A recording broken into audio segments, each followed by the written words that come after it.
എനിക്ക് വളരെ ഇഷ്ടപ്പെട്ട ആർട്ടിസ്റ്റുകളിൽ ഒരാളാണ് പ്രിയപ്പെട്ട രാജേഷ് ചേർത്തല. ഞങ്ങൾ ഒത്തിരി നേരത്തെ വർക്ക് ചെയ്യാനുള്ള ഭാഗ്യം എനിക്ക് കിട്ടിയിട്ടുണ്ട് തരത്തിൽ.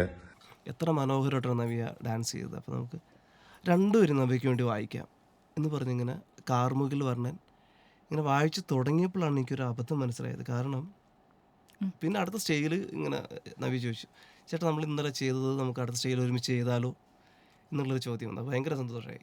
അപ്പം ഞാൻ ഓൾറെഡി 1-2 ഷോസ് എടുത്തിട്ടുണ്ട് ആ സമയത്ത്. അപ്പോൾ ഫ്ലൈറ്റ് നോക്കിയപ്പോഴേക്കും അന്ന് 45,000 രൂപയാണ് ഇങ്ങോട്ട് വൺ സൈഡ് ടിക്കറ്റ്. അപ്പോൾ ആ സമയത്ത് അത്രയും ഞാൻ ആലോചിച്ച് ഭയങ്കര ടെൻഷനായി. അപ്പോൾ സിനിമ ഇറങ്ങിയത് സാറിന് 19ാമത്തെ വയസ്സിലാണ്. പക്ഷെ 17ാമത്തെ വയസ്സിൽ കമ്പോസ് ചെയ്ത പാട്ടാണ്. എന്താണല്ലേ. പിന്നല്ലേ.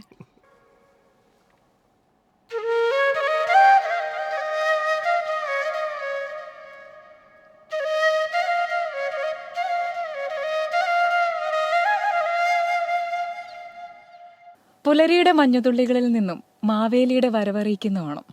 അതുപോലെ ശ്വാസത്തിന്റെ അലയൊലികൾ കൊണ്ട് സംഗീതത്തെ പൂക്കളാക്കുന്ന ഒരു മാന്ത്രികനുണ്ട്. അതാരാണെന്നറിയോ? മറ്റാരുമല്ല, ഫ്ലൂട്ടിസ്റ്റായ രാജേഷ് ചേർത്തലയാണ്. അപ്പോൾ ചേട്ടനാണ് ഇന്ന് നമ്മുടെ അതിഥിയായി ഇവിടെ വന്നെത്തിയിരിക്കുന്നത്. അപ്പോൾ നമുക്ക് സ്വാഗതം ചെയ്യാം മിസ്റ്റർ രാജേഷ് ചേർത്തല.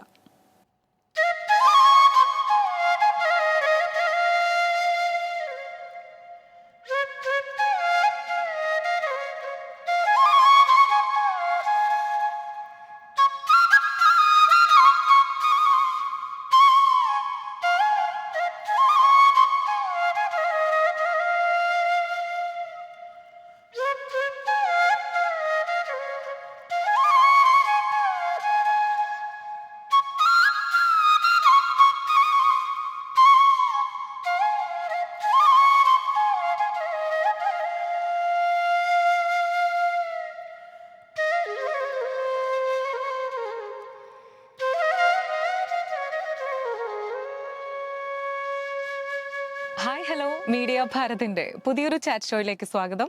ഞാൻ Athina and this is our chat show, chat with Athina. നമസ്കാരം. ഓണൊക്കെയാണ്, ഒരുപാട് കാത്തിരുന്ന ഒരു അതിഥിയാണ് ചേട്ടൻ. അപ്പോൾ നമ്മൾ അത്രയും എന്താ പറയുക, ഇതിലൂടെ ഇങ്ങനെ ഓരോ പാട്ടുകൾ ഇങ്ങനെ വായിച്ച് കേൾക്കാനായിട്ട് അത്രയും ആകാംക്ഷരായിട്ട് കാത്തിരിക്കുന്ന ഒരു മൊമെന്റ് തന്നെയാണിത്. സന്തോഷം. അപ്പോൾ അത് സാധിച്ചതിൽ ഒത്തിരി സന്തോഷമുണ്ട്. ഇനി ഒരുപാട് പാട്ടുകൾ നമുക്കിങ്ങനെ കേൾക്കാനായിട്ടുണ്ട്.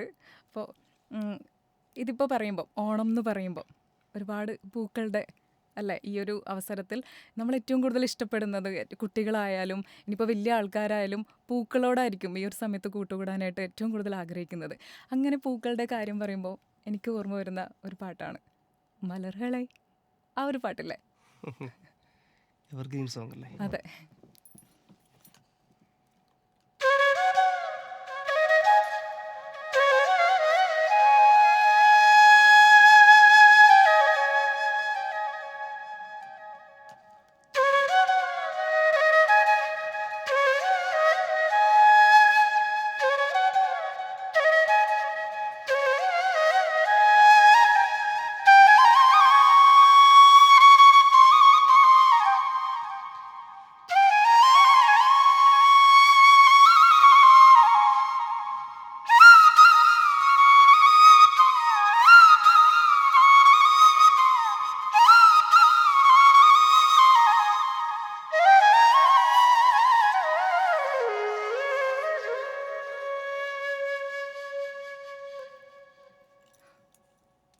സത്യം പറഞ്ഞാലുണ്ടല്ലോ, ഇത്ര അടുത്തുനിന്ന് ഇതേപോലെ ഇങ്ങനെ കേൾക്കാനൊരു ഭാഗ്യം എനിക്കുണ്ടാവുമെന്ന് ഞാൻ സ്വപ്നത്തിൽ പോലും പ്രതീക്ഷിക്കാത്തതാണ്. ശരി, അങ്ങനെയൊന്നും പറയാം. ഇതിന് ഇത്രയും നല്ലതല്ല ആൾക്കാർ ഇൻ്റർവ്യൂ ചെയ്യുന്നത്. അതൊക്കെ അതൊരു ഭാഗ്യമായിട്ട് കാണുന്നു. നമ്മുടെ ചേട്ടനിപ്പോൾ ചേർത്തലയിൽ നിന്ന് ഇപ്പോൾ ഈ നിൽക്കുന്ന ഈ ഒരു പൊസിഷനിൽ എത്തി നിൽക്കുന്നത് ഒരുപാട് സ്ട്രഗിൾ ചെയ്തിട്ടാണെന്ന് എനിക്കറിയാം. പിന്നെ ഒരുപാട് ആൾക്കാർ പറഞ്ഞ് ഞാൻ കേട്ടിട്ടുണ്ട്, ഒരുപാട് ഇംപ്രവൈസേഷൻ ഏറ്റവും കൂടുതൽ അതിനായിട്ട് ശ്രമിച്ചുകൊണ്ടിരിക്കുന്ന ഒരു വ്യക്തിയാണ് രാജേഷ് ചേർത്തല എന്നത്. അപ്പോൾ ആ ഒരു കാലം മുതൽ ഈ ഒരു കാലത്തിലേക്ക് വന്ന ഇപ്പോൾ എത്തി നിൽക്കുന്ന ഈ ഒരു നിമിഷം വരെ ആ ചെറുപ്പകാലത്ത് ആരൊക്കെയാണ് ഇതിനൊരു സപ്പോർട്ടായിട്ട് നിന്നിട്ടുള്ളത്? ഈ ഒരു ഫ്ലൂട്ട് എന്ന വാദ്യോപകരണം തിരഞ്ഞെടുക്കാനായിട്ട് ആരാണ് ഏറ്റവും കൂടുതൽ ഹെൽപ്ഫുൾ ആയിട്ടുള്ളത്? ഫ്ലൂട്ട് ഒട്ടും പ്രതീക്ഷിക്കാതെ എൻ്റെ ലൈഫിലേക്ക് വന്നൊരു ഇൻസ്ട്രുമെൻ്റാണ്.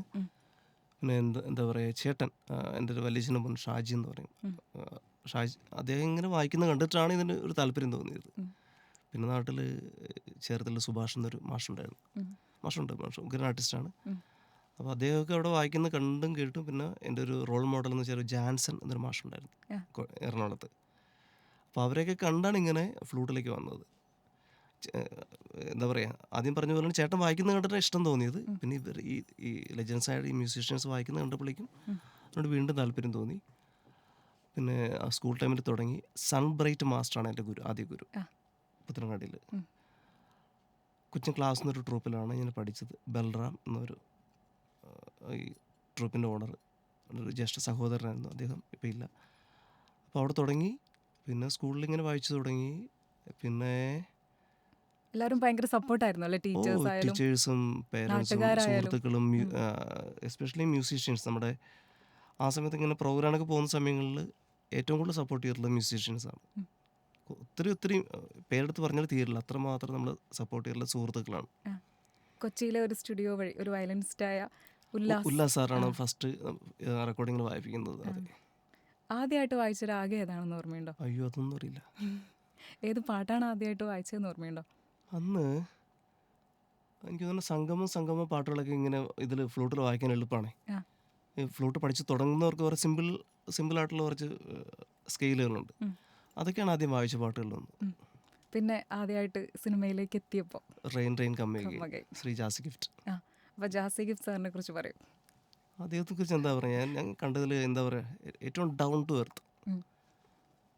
ഞാൻ പല ഇൻ്റർവ്യൂവിൽ പറഞ്ഞിട്ടുണ്ട്, ലജ്ജാവതി 24 മണിക്കൂറും ടി വിയിൽ ഇങ്ങനെ പ്ലേ ചെയ്യുന്ന സമയത്താണ് ഈ റെയിൻ വായിക്കാൻ വേണ്ടി ഞാൻ പോകുന്നത്. അപ്പോൾ ഞാൻ ഭയങ്കരമായിട്ട് പേടിച്ചാണ് പോകുന്നത്. പക്ഷെ അവിടെ ചെന്നപ്പോഴേക്കും, സ്റ്റുഡിയോയിൽ ചെന്നപ്പോഴേക്കും, ട്രിവാണ്ടത്ത് സ്റ്റുഡിയോയിൽ ചെന്നപ്പോഴേക്കും എനിക്കിരിക്കാൻ വേണ്ടി ഒരു കസേര ഇട്ട് തരുന്നൊരു ക്യാരക്ടറാണ് കാണുന്നത്. അപ്പോൾ തന്നെ നമ്മൾ തകർന്നു പോയി. അപ്പോൾ അന്നും ഇന്നും ആ സ്നേഹം കാത്തു സൂക്ഷിക്കുന്നുണ്ട് പരസ്പരം. ഇപ്പോൾ എത്ര കാലമായി ഇപ്പോൾ ജാസി ചേട്ടനെ കണ്ടിട്ട്? 2005 തോന്നുന്നു ഫസ്റ്റ് ഫിലിം വായിക്കുന്നത്. അപ്പോൾ അതിനുശേഷം സ്ഥിരം മിക്കപ്പോഴും കാണാറുണ്ട്, വേദിയിൽ കാണാറുണ്ട്, പേഴ്സണൽ കാണാറുണ്ട്. ഓക്കെ. ഇപ്പം ഞങ്ങൾ കണ്ടിട്ട് ഇപ്പോൾ ഒരു 3-4-5 മാസമായിട്ടുണ്ട് ലാസ്റ്റ് കണ്ടിട്ട്. ഇപ്പം ചേട്ടന് കാണാൻ തോന്നുന്നുണ്ടോ? തീർച്ചയായിട്ടും കാണാൻ തോന്നുന്നുണ്ടല്ലേ? എനിക്ക് വളരെ ഇഷ്ടപ്പെട്ട ആർട്ടിസ്റ്റുകളിൽ ഒരാളാണ് പ്രിയപ്പെട്ട രാജേഷ് ചേർത്തല.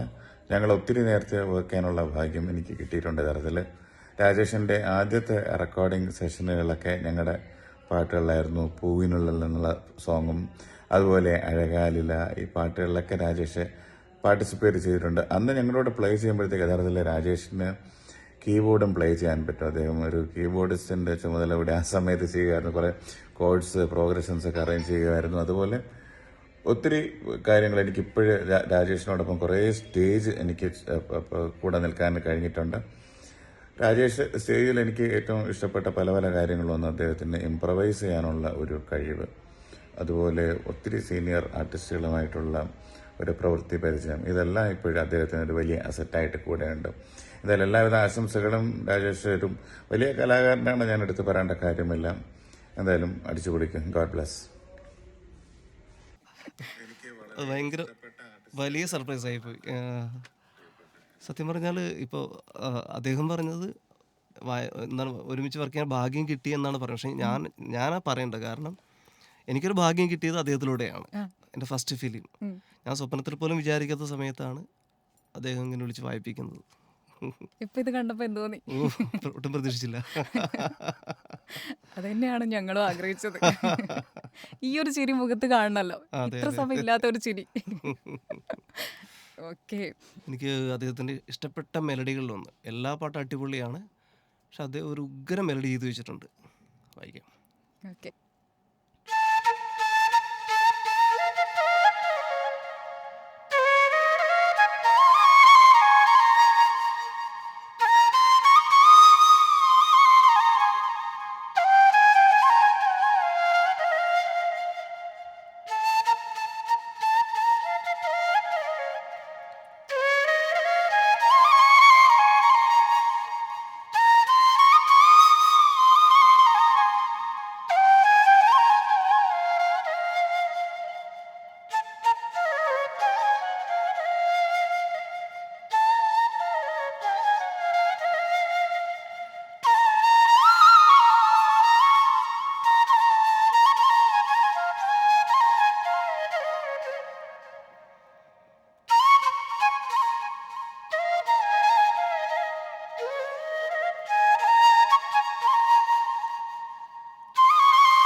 ഇപ്പോൾ ഒരു സർപ്രൈസ്. ഇപ്പോൾ സർപ്രൈസ്ഡ് ആയില്ലേ? ഇനി അടുത്തത് എന്താണെന്ന് ഇപ്പോൾ ചിന്തിക്കുന്നുണ്ടാവില്ലേ? അടുത്തത് ആരാണെന്ന്? No idea. ഓക്കെ, മറ്റാരുമല്ല, കാണിക്കാം. അപ്പം എന്താണ്, ഞാൻ പേര് പറഞ്ഞിട്ട് ഓക്കെ ഇന്ന ആളാണ് എന്ന് അറിയുന്നതിലും നല്ലത് ഈ വീഡിയോ അങ്ങോട്ട് കാണിക്കുമ്പോൾ ആ മുഖത്ത് ഏത് തരത്തിലുള്ള ഭാവങ്ങളാണ് വരുന്നത് എന്ന് അറിയുന്നതല്ലേ. നമസ്കാരം. രാജേഷ് ചേർത്തലയെ കുറിച്ച് പറയുമ്പോൾ എൻ്റെ മനസ്സിലേക്ക് വർഷങ്ങൾക്ക് മുമ്പുള്ള ഒരുപാട് കാര്യങ്ങൾ ഇങ്ങനെ മിന്നി മറഞ്ഞു വന്നുകൊണ്ടിരിക്കുകയാണ്.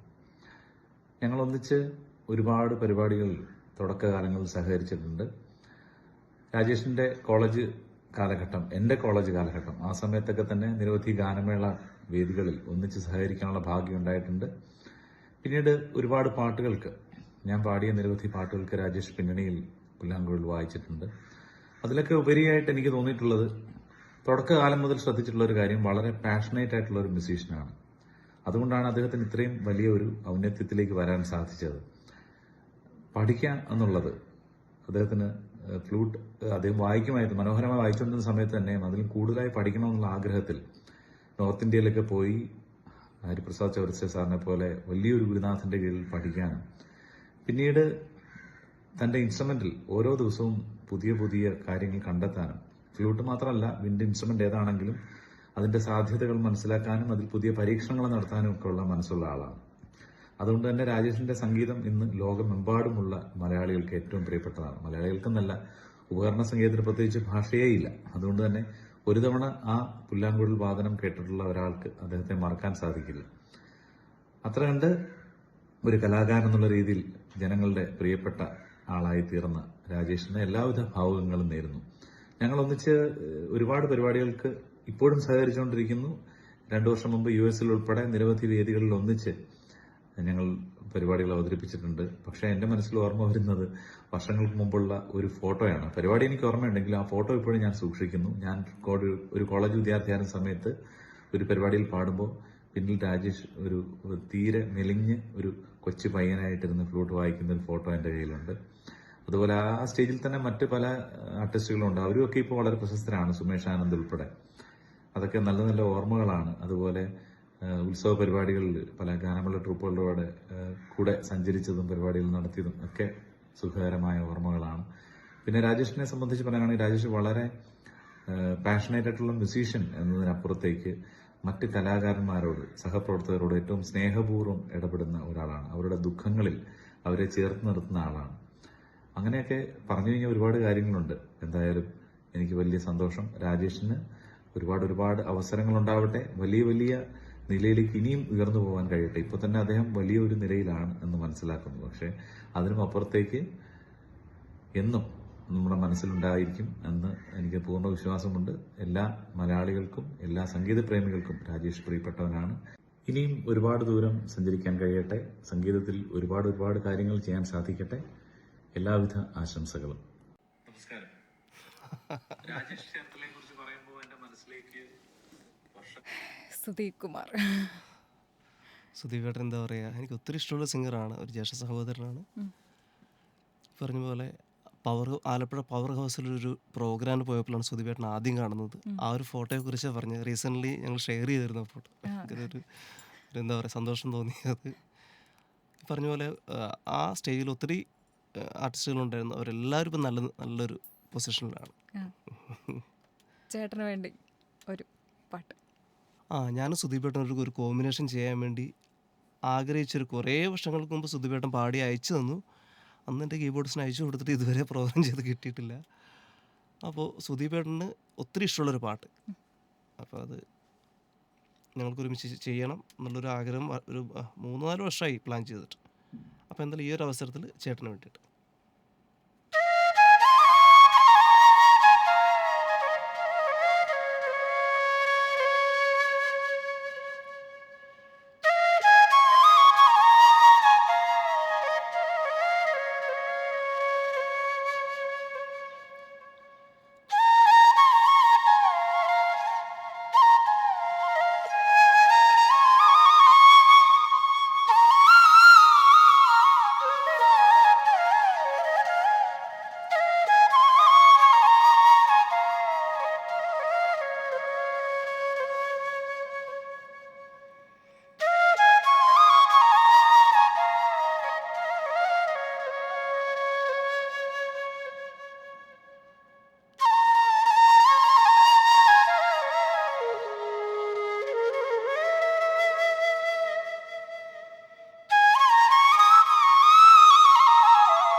ഭയങ്കര ഇഷ്ടമുള്ളൊരു പാട്ടാണ്.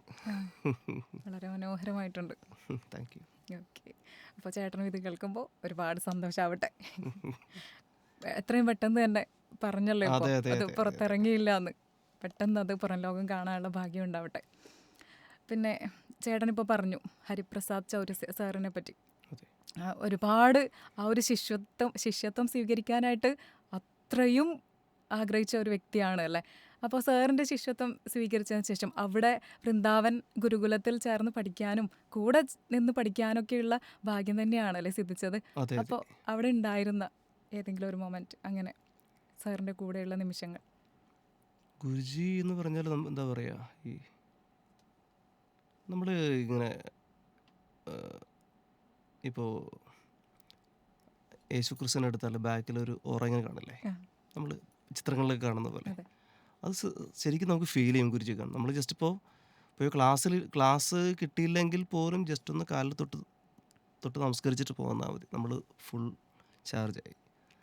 എനിക്കൊരു ഒരു അനുഭവം ഉള്ളത്, ഒരിക്കൽ എന്നെ ക്ലാസ്സിലിരിക്കുകയാണ്. അപ്പോൾ ഡിസംബർ ടൈമിലാണ്.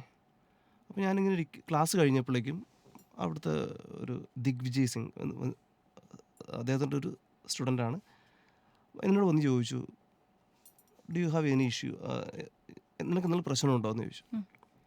ഞാൻ പറഞ്ഞു എന്ത് പറ്റി? അല്ല, ഗുരുജി പറഞ്ഞു നിനക്കെന്തോ ടെൻഷനുണ്ട്, ചോദിക്കാൻ പറഞ്ഞു എന്ന് പറഞ്ഞു. ഞാൻ ഞെട്ടിപ്പോയി. കാരണം അപ്പോൾ ഡിസംബർ 23 27 ആ ഒരു സമയമാണ്. അപ്പം ഞാൻ ഓൾറെഡി 1-2 ഷോസ് എടുത്തിട്ടുണ്ട് ആ സമയത്ത്. അപ്പോൾ ഫ്ലൈറ്റ് നോക്കിയപ്പോഴേക്കും അന്ന് 45,000 രൂപയാണ് ഇങ്ങോട്ട് വൺ സൈഡ് ടിക്കറ്റ്. അപ്പോൾ ആ സമയത്ത് അത്രയും ഞാൻ ആലോചിച്ച് ഭയങ്കര ടെൻഷനായി. അപ്പോൾ ഞാൻ ക്ലാസ്സിലിരിക്കുമ്പോൾ എൻ്റെ മനസ്സിൽ ഈ ചിന്തകളുണ്ട്, തിരിച്ചു പോകാൻ ഇത്രയും ഫെയർ ഉണ്ടല്ലോ എന്ന് പറയുന്ന ഒരു ടെൻഷനൊക്കെ. അപ്പോൾ തന്നെ ഞാൻ പറഞ്ഞു ഇങ്ങനെ ഒരു ഇഷ്യൂ ഉണ്ട്. അപ്പോൾ ഗുരുജി പറഞ്ഞു കുഴപ്പമില്ല, നീ ഫ്ലൈറ്റ് ഉപേക്ഷിക്കൂ, ട്രെയിൻ ടിക്കറ്റ് ഞാൻ ബുക്ക് ചെയ്ത് തരാമെന്ന് പറഞ്ഞു. അങ്ങനെ അവിടെ ഒരു ട്രാവൽ ഏജൻസി വിളിച്ചിട്ട് ട്രെയിൻ ടിക്കറ്റ് വന്നപ്പോഴേക്കും 4,000 രൂപയുള്ള ടിക്കറ്റിന് പുള്ളി 12,000 രൂപ വാങ്ങി. അപ്പോൾ പറഞ്ഞു ചെയ്യരുത്, അത് അനീതിയാണെന്ന് പറഞ്ഞു. ഗുരുജി അപ്പം തന്നെ പറഞ്ഞു. എന്നിട്ട് പറഞ്ഞു നീ നേരിട്ട് റെയിൽവേ സ്റ്റേഷനിൽ പോയിട്ട് പറയണം, എൻ്റെ സ്റ്റുഡൻ്റാണ്, അപ്പോൾ ഒരു അത്യാവശ്യം എനിക്ക്, അപ്പോൾ എന്തോ ഒരു കോട്ട പറഞ്ഞു. അപ്പോൾ ഞങ്ങളവിടെ ചെന്ന സമയത്ത് അപ്പോൾ സാറ് പറഞ്ഞു നിനക്ക് ടിക്കറ്റ് കിട്ടും, അങ്ങനെ ഒരു വാക്ക് പറഞ്ഞു. നീ അവിടെ ചെന്ന് വേണമെങ്കിൽ എൻ്റെ പേര് പറഞ്ഞോളൂ, അല്ല എൻ്റെ പേര് പറയുമെന്ന് പറഞ്ഞു. അങ്ങനെ ഒരു ഫ്രാൻസിലുള്ളൊരു സ്റ്റുഡൻറ്റിനെ എൻ്റെ കൂടെ വിട്ടു. ഞങ്ങളവിടെ റെയിൽവേ സ്റ്റേഷനിൽ ചെന്നപ്പോഴേക്കും എമർജൻസി കോട്ടയെന്ന് തോന്നുന്നു, അത് 2 മണി വരെ പറ്റുള്ളൂ. ഞങ്ങൾ ഇന്നത് 2:05 പോയി. അപ്പോൾ അവർ നോട്ട് പോസിബിൾ, ഈ ഒരു സമയം ഓൺലൈനാണല്ലോ. അപ്പോൾ പറഞ്ഞു ഈവനിങ്ങിലൊരു ട്രെയിനുണ്ട്, അതിൽ വെയിറ്റ് ലിസ്റ്റ് 50 സംതിങ് ആണ്. അപ്പോൾ ഗുരുജി പറഞ്ഞ കാര്യം എൻ്റെ മനസ്സിലുണ്ട്, നിനക്ക് കിട്ടുമെന്ന് പറഞ്ഞല്ലോ. അപ്പോൾ ഞാൻ ആ ടിക്കറ്റ് എടുത്തു. വെയിറ്റ് ലിസ്റ്റ് 50 സംതിങ് ആയിരുന്നു. ഞാൻ അവിടുന്ന് അപ്പോൾ ഈ എൻ്റെ കൂടെ വന്ന ആളുടെ വീട്ടിൽ പോയി ജസ്റ്റ് ഒരു ബ്ലാക്ക് ടീ കഴിച്ച് ചുമ്മാ ഞാൻ സ്റ്റാറ്റസ് നോക്കിയപ്പോഴേക്കും എൻ്റെ ടിക്കറ്റ് കൺഫേം ആയി. ഭയങ്കര തിരക്കുള്ള സമയമാണ്, 50ാമത്തെ വെയിറ്റ് ലിസ്റ്റ് സംതിങ് ആയിരുന്നു. ഗുരുജി പറഞ്ഞ ഒരു വാക്ക്, നീ പോവുക നിനക്ക് കിട്ടും എന്ന് പറഞ്ഞ പോലെ ഒരു എന്താ പറയുക, അത്ഭുതം പോലെ, ഭയങ്കര അത്ഭുതമാണ്. കാരണം അത് എത്ര കൃത്യമായിട്ട് ആൾ ഗസ് ചെയ്യുമെന്നുള്ളതാണ് എൻ്റെ മാനസികാവസ്ഥ. നേരത്തെ പറഞ്ഞ ആ ഓറ, അതാണ് അത് ദൈവതുല്യനായിട്ട് നമ്മൾ കാണുന്ന ഒരു വ്യക്തി ഒരു സംശയമല്ല. അത് ഭയങ്കര സ്നേഹവും കാര്യങ്ങളും. പിന്നെ സൗത്തിൽ നിന്ന് ആരും ഇരുന്നാലും ചോദിക്കും do you know Rajesh Chitralaya Cherthala എന്ന് പെട്ടെന്ന് ഗുരുജിക്ക് അത് കുറേ പേര് വന്ന് പറഞ്ഞിട്ടുണ്ട്. അപ്പോൾ സാറിന് വേണ്ടി ഗുരുജിക്ക് വേണ്ടി എന്താ വായിക്കുക? ഗുരുജി നമുക്ക് കുറേ സിനിമകളിൽ കമ്പോസ് ചെയ്തിട്ടുണ്ട്. ഒട്ടുമിക്കവർക്കും അറിയില്ലത്, കാരണം അവർ വേറെ ഹരിപ്രസാദ് ചൗരസ്യ എന്ന പേരിലല്ല അറിയപ്പെടുന്നത്, ശിവഹരി എന്നൊരു പേരില്ല.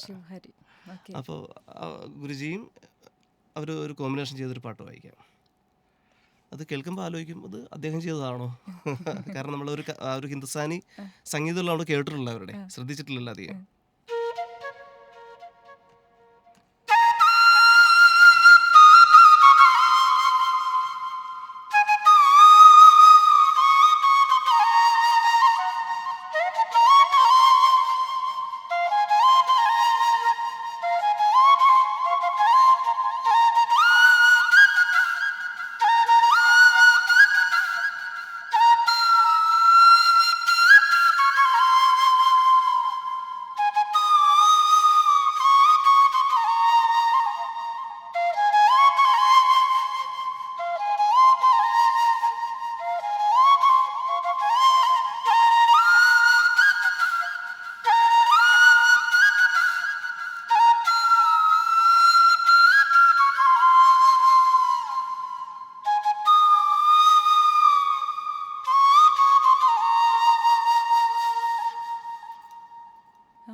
ഹിന്ദുസ്ഥാനി സംഗീതം മാത്രം വഴങ്ങുന്നതെന്ന് വിചാരിക്കുന്ന ഒരാളുടെ അതാണ് നമ്മുടെ മലയാളത്തിൽ പോക്കുവയിൽ ആ സിനിമയുടെ ഒക്കെ ബാക്ക്ഗ്രൗണ്ട് സ്കോറും മ്യൂസിക്കെല്ലാം ഗുരുജി ചെയ്തിരിക്കുന്നത്. ചെയ്തിരിക്കുന്നതല്ലേ. അതെ. ഞാൻ നേരത്തെ പറഞ്ഞു ഒരുപാട് ലെജൻസിൻ്റെ കൂടെ ഇങ്ങനെ നിന്ന് വർക്ക് ചെയ്യാനായിട്ട്, ഇപ്പോൾ സ്റ്റേജ് ഷോ ആയാലും പിന്നെ അവരുടെ കമ്പോസിഷനിലായാലും ഒരുപാട് പാട്ടുകളുടെ കൂടെ നിൽക്കാനായാലും ഒക്കെ കഴിഞ്ഞിട്ടുണ്ടെന്ന്. അപ്പോൾ ഞാൻ ഈ കഴിഞ്ഞ ദിവസം ഇൻസ്റ്റഗ്രാം ഇങ്ങനെ നോക്കിയപ്പോൾ, ചേട്ടൻ്റെ പേജ് ഇങ്ങനെ നോക്കിയപ്പോൾ ഞാൻ ഒരാളുടെ കൂടെ ഒരു ഫോട്ടോയും പിന്നെ അതിനെപ്പറ്റി ഒരു കുറിപ്പും കണ്ടിട്ടുണ്ടായിരുന്നു. അതിനൊരു ക്യാപ്ഷൻ ഇട്ടത് ജീവിതാഭിലാഷങ്ങളിൽ ഒന്ന് എന്നായിരുന്നു. ഓർമ്മയുണ്ടോ? ആരാ? സംഗതികളുടെ രാജാവ്. പിന്നല്ലേ. അപ്പോൾ ശരത് സാറിൻ്റെ പാട്ടുകളെ പറ്റി പറയുകയാണെങ്കിൽ എനിക്ക് ഏറ്റവും ഇഷ്ടമുള്ള ഒരു പാട്ടുണ്ട്. അത് ചേട്ടൻ വായിച്ച് കേൾക്കണമെന്ന് അതിലും വലിയൊരു ആഗ്രഹമുള്ളതാണ്. ഏതായിരിക്കും പാട്ട് എന്നറിയാം? ശരത് സാറിൻ്റെ പാട്ട് എന്ന് പറയുമ്പോൾ ഒരുവിധം ആൾക്കാർക്കൊക്കെ ഒരുപാട് പ്രിയമുള്ള പാട്ട് തന്നെയാണ് ഇത്. പ്രിയവും പ്രയാസമാണ്. പ്രയാസമാണ്, അതെ. ശരിക്കും പറഞ്ഞാൽ സംഗതികളുടെ രാജാവ് തന്നെയാണ്. അത്രയും സംഗതികൾ തന്നെ ആയിരിക്കും അല്ലേ അതിൽ? കേൾക്കുമ്പോൾ സിമ്പിൾ തോന്നും, പക്ഷേ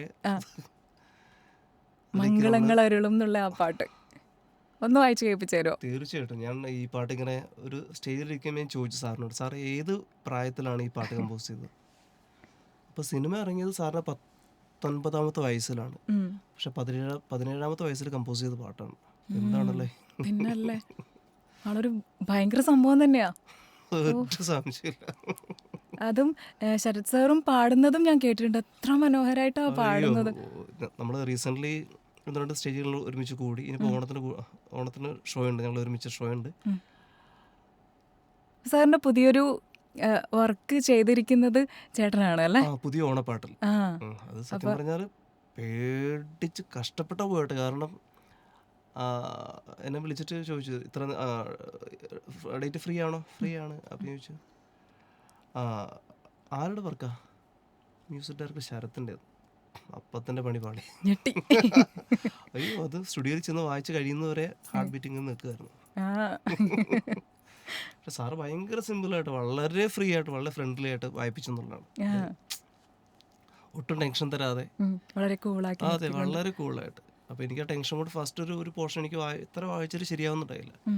കുഴപ്പമില്ല, അത് വിടും, നമുക്ക് പിന്നെ നോക്കാം എന്ന് പറഞ്ഞിട്ട് എന്നാൽ അവസാനം എല്ലാം കഴിഞ്ഞപ്പോഴേക്കും ഒറ്റ ടേക്കിൽ തന്നെ വായിക്കാൻ പറ്റി. അപ്പം നമുക്ക് മംഗളങ്ങളായിട്ടുള്ള കേൾക്കാം.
എൻ്റെ അമ്മോ, എൻ്റെ ജീവിതം ധന്യമായി എന്ന് പറയാം.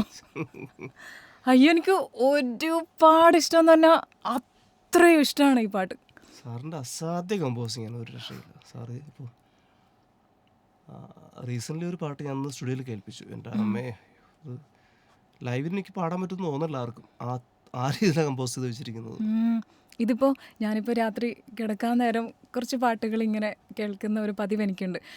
നമ്മളിപ്പോൾ അത്ര നമ്മുടെ ആ ഒരു മൂഡ് തന്നെ ചേഞ്ച് ചെയ്യുന്ന തരത്തിലുള്ള ഒരു പാട്ടല്ലേ ഇത്. എത്ര ഹാപ്പി ആയിട്ടൊക്കെ ഇരുന്നാലും നമ്മുടെ മൈൻഡ് ഓട്ടോമാറ്റിക്കലി ആ ഒരു ഇങ്ങനെ സങ്കടം വരും. അത്രയും ഒരുപാട് ഇഷ്ടമാണ്. എന്നാലും പിന്നെയും കേൾക്കാൻ തോന്നുന്ന ഒരു പാട്ട്, അതെ അതെ കണ്ണടച്ചിരുന്ന് ഇങ്ങനെ ആസ്വദിക്കാൻ പറ്റുന്ന ഒരു പാട്ട്. Of, thank you so much. നന്ദി പറയാനായിട്ട് എനിക്ക് വാക്കുകളില്ല. അത്രയും ഹാപ്പിയാണ് ഞാൻ ഇത് കേൾക്കുമ്പോൾ. മേളപ്പരുപ്പം 3 എന്ന് പറഞ്ഞിട്ടൊരു ലണ്ടൻ ബേസ്ഡ് ആയിട്ട് ഒരു പ്രോഗ്രാം ഉണ്ടായിട്ടില്ലേ? അതെ അതെ ആ, അപ്പോൾ ആ അപ്പോൾ ആ പ്രോഗ്രാമിലും പിന്നെ ഇതേപോലെ കുറേ ആൾക്കാരുടെ കൂടെ വർക്ക് ചെയ്യാനായിട്ടും പിന്നെ നവ്യ നായരുടെ കൂടെ അല്ലേ അതെ ചേട്ടൻ വായിച്ചപ്പോൾ നവ്യ നായർ അതിന് ഡാൻസ് ചെയ്യുകയും ചെയ്തു. അപ്പം എന്താ തോന്നിയേ? അത് ആക്ച്വലി ആദ്യം എൻ്റെ ഒരു സെഷൻ ഉണ്ടായിരുന്നു. ഞങ്ങളൊരു അരമണിക്കൂർ വായിച്ചു. അപ്പോൾ അതിനുശേഷം നവ്യയുടെ പെർഫോമൻസ് ആണ്. ഉം. അപ്പോൾ ഞാൻ ഫ്രണ്ട് റോയിൽ ഇരുന്നിട്ട് ഏറ്റവും ഫ്രണ്ടിൽ ഇരുന്നിട്ട് കാണുകയാണ്.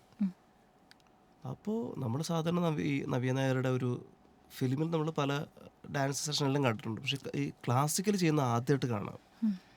അവിടുത്തെ ഒരു തില്ലാന പോലെ സംഭവിച്ചത് അത് എന്താ പറയുക, അത് ഒന്നാമത് ആ ഉഗ്രൻ കോമ്പോസിഷനായിരുന്നു. മ്യൂസിക് ഉഗ്രനായിരുന്നു, പല പല രാഗങ്ങളും. അപ്പോൾ ഇതിനിടയ്ക്ക് ഓരോ ഭാവങ്ങളും കഥ ആദ്യം പറഞ്ഞു. അതുകൊണ്ട് നമുക്ക് പെട്ടെന്ന് ക്യാച്ച് ചെയ്യാൻ പറ്റി. അപ്പോൾ ചെയ്യാൻ പോകുന്ന എന്താണോ തീം പറഞ്ഞിട്ടാണ് നവി ചെയ്തത്. അപ്പോൾ ഓരോ സെക്കൻഡ് ഓരോ മിനിറ്റ് കഴിയുമ്പോൾ നമ്മളിങ്ങനെ ഭയങ്കര ഭയങ്കര ഒരു ഹാർഡ് കോർ ഫാനായി മാറിക്കൊണ്ടിരിക്കുക. അപ്പോൾ സത്യം പറഞ്ഞാൽ പിന്നെ ഫ്രണ്ടിൽ നിന്ന് കാണാനുള്ളൊരു ഇതുണ്ടായില്ല. അതുകൊണ്ട് സൈഡിൽ നിന്ന് കാണുകയാണ്. അതിനുശേഷം അത് പിന്നെ നമ്മുടെ സെഷൻ വന്നു. അപ്പോൾ അത്ര സന്തോഷം നിൽക്കുമ്പോഴേക്കും ഞാൻ സ്റ്റേജിൽ കയറിയിട്ട് ഞാൻ പറഞ്ഞു, എത്ര മനോഹരമായിട്ടാണ് നവ്യ ഡാൻസ് ചെയ്തത്. അപ്പോൾ നമുക്ക് രണ്ടുപേരും നവ്യയ്ക്ക് വേണ്ടി വായിക്കാം എന്ന് പറഞ്ഞിങ്ങനെ കാർമുകിൽ വർണ്ണൻ ഇങ്ങനെ വായിച്ച് തുടങ്ങിയപ്പോഴാണ് എനിക്കൊരു അബദ്ധം മനസ്സിലായത്. കാരണം അപ്പോൾ ഫസ്റ്റ് 4 പേര് വായിച്ചപ്പോഴേക്കും അപ്ലോസ് കേട്ടു. ഞാൻ കണ്ണടച്ചെന്ന് വായിക്കുന്നു. അപ്പോൾ ഇങ്ങനെ ആൾക്കാരുടെ ആർവം കേട്ടപ്പോഴേക്കും ഞാൻ നോക്കിയപ്പോഴാണ് നവ്യ ഡാൻസ് നേരെ ബാക്കിൽ ഡാൻസ് ചെയ്യുന്നു. ഞാൻ അവിടെ അപ്സെറ്റായി പോയി. പക്ഷെ അപ്പം എനിക്കൊരു അബദ്ധം പറ്റിയെന്ന് വെച്ചാൽ, അബദ്ധമല്ല, ആക്ച്വലി ഈ കാർമുകിൽ വർണ്ണൻ്റെ പാട്ട് വേറൊരു കുട്ടി സ്റ്റേജിൽ പാടാൻ ലിസ്റ്റ് ഇട്ടിരുന്നതാണ്. അപ്പം ഞാൻ അറിയാതെ വായിച്ചു പോയല്ലോ എന്ന് ഓർത്തിട്ട് ഞാൻ പെട്ടെന്ന് സ്റ്റോപ്പ് ചെയ്തു.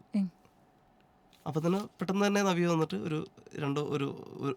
ഒരു മിനിറ്റിനുള്ളിൽ തിരിച്ചു പോയി. അപ്പം ഞാൻ എനിക്ക് ഭയങ്കര കുറ്റബോധം. കാരണം അത്ര എന്താ പറയുക, സ്നേഹത്തോടു കൂടി നവ്യ സ്റ്റേജിലേക്ക് വന്നിട്ട് എനിക്കത് കംപ്ലീറ്റ് ചെയ്യാൻ പറ്റിയില്ലല്ലോ എന്നുള്ളൊരു ടെൻഷൻ കൂടി ആയിപ്പോയി. പിന്നെ മറ്റേ കുട്ടി പാടാൻ വെച്ച പാട്ടാണല്ലോ.